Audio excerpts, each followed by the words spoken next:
Buongiorno, everyone. My name is Johnny Sullivan, and today I want to take you somewhere that I got to bring my soccer team as a group to Florence, Italy, the birthplace of the Renaissance, where a single day trip changed the way I learned, lead, and see the world. And I call it Giro d'Italia.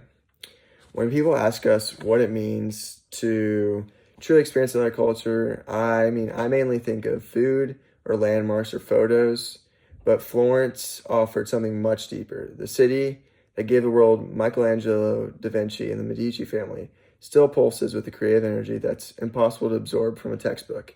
And partnering with Devlin Hoteling, we set out to design an immersive team building experience that would put us right in the middle of it and test us in ways that we didn't expect. Because you see, as a team from different cultures all across the world, we were disconnected and we needed an opportunity to grow together as a team and be able to understand the culture that surrounds us every day. So, Giro d'Italia was a structured day trip built around four graduate qualities: leader, learner, community member, and innovator. The planning process began 10 weeks out with destination research and then gathering interest and permission from teammates and coaches, and finally finalizing dates, purchasing tickets so that we could have our museum set up for the day and meals.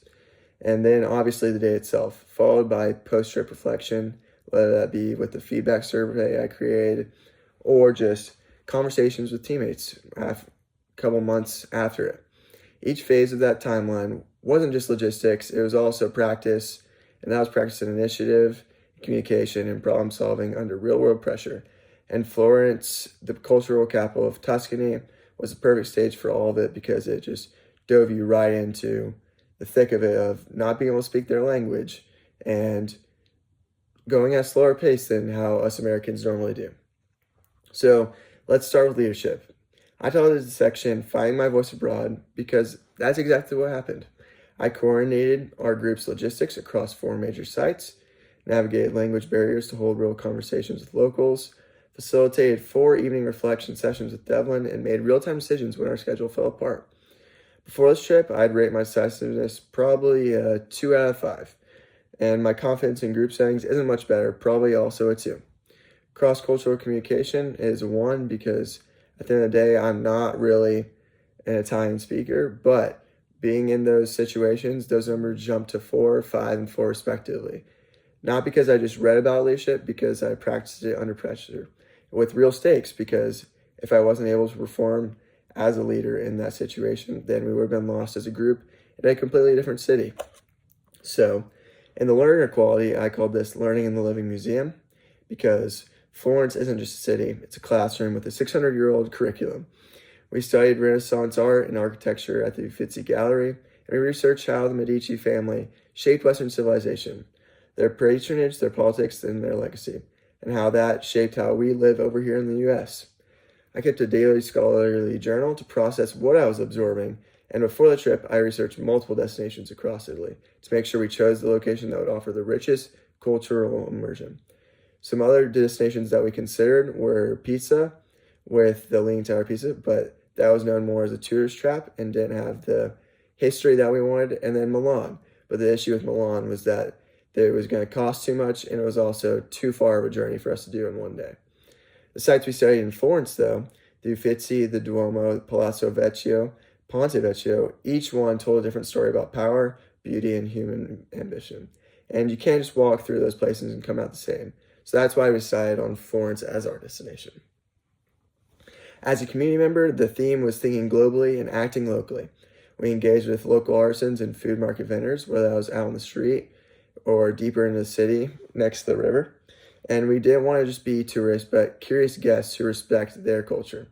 I brought my soccer team together as one group, despite the very different cultural backgrounds we each carry. And we learned about the civic pride in Florence, a city that has defended its identity for centuries compared to the other cities such as Rome, which we lived in for 9 months. And we were able to reflect on what it means to be a responsible, sustainable visitor in someone else's home. A teammate, Joshua Wynn, put it very well. Being a citizen of the world means showing up with humility and leaving a place better than you found it. And that stayed with me. Finally, or not finally, the innovator quality, designing solutions in unfamiliar territories. I designed a custom tour itinerary for the group when transportation fell through. I found alternatives on the fly, and when our meal plan didn't work out, we had to adapt. And after the trip, I developed a feedback survey to analyze the experience and capture what worked. The mindset shift here is something I'm proud of. I came in as a rule follower and a comfort seeker, and I left as a rule adapter and a challenge seeker, and most importantly, a creator. This actually brings us to one of the biggest challenges we faced, and that was because our soccer team deals with scheduling chaos all year, whether that be with cancellations, last-minute reschedules, or unexpected games. That same chaos threatened to kill the trip before it even started. We had a date locked in for weeks, and a game got scheduled right on top of it. Our solution is that we've stopped treating the trip as optional. We identified a date about 4 weeks out with no proposed game, presented it to our coaches as a commitment, and made it clear that if a game were scheduled, certain players simply wouldn't be there.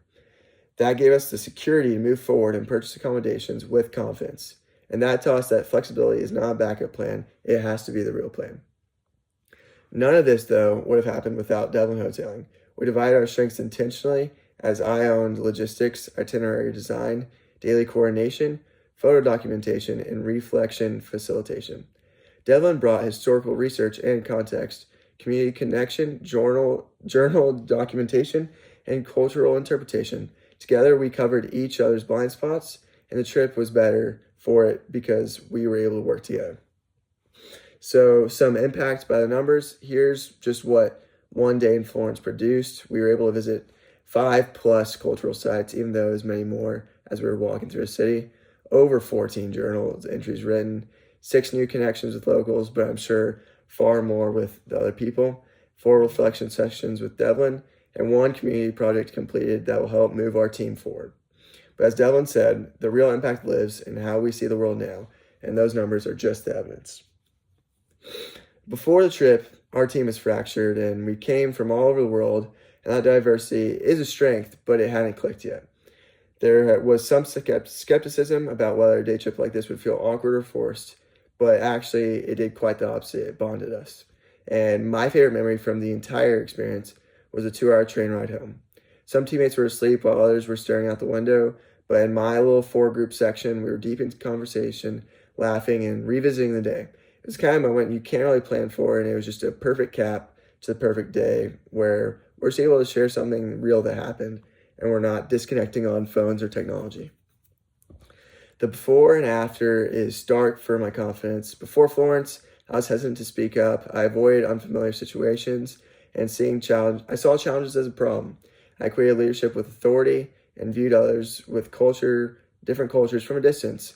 But after Florence, I led group discussions. I seeked out discomfort, reframed challenges as opportunities, and I understood that leadership is service, and it isn't just authority, and that you have to engage deeply, not passively, with cultures different from my own. 4 lessons I'll carry forward after this time in Florence is: first, leadership is learned through action, and that no classroom can teach you what navigating through a foreign city under pressure does. Second is that collaboration multiplies impact. Whenever you have 2 people with diverse strengths, you're able to compound the results that come from your trip. Adversity is a gift, and whenever you choose to work with it, it can help you respond better in every situation. Fourth is small connections create lasting change. Some of these teammates I may not see again for years, or maybe never again, but the impact that they've had on me won't fade ever again. And now looking ahead, this is just the beginning. I'm committed to deepening my study of the Renaissance influence on modern leadership, advocating for international exchange opportunities, and continuing my work with Devlin, as he's going to be a lifelong friend, and bringing the confidence and cultural empathy I built in Florence into every leadership opportunity ahead, whether that be in college at Baylor or just in friend groups. And finally, just thank you, and special thanks to Devlin, who's just a great partner. And I'm happy to take any questions at jdsullivan@icloud.com or anything else. Thank you.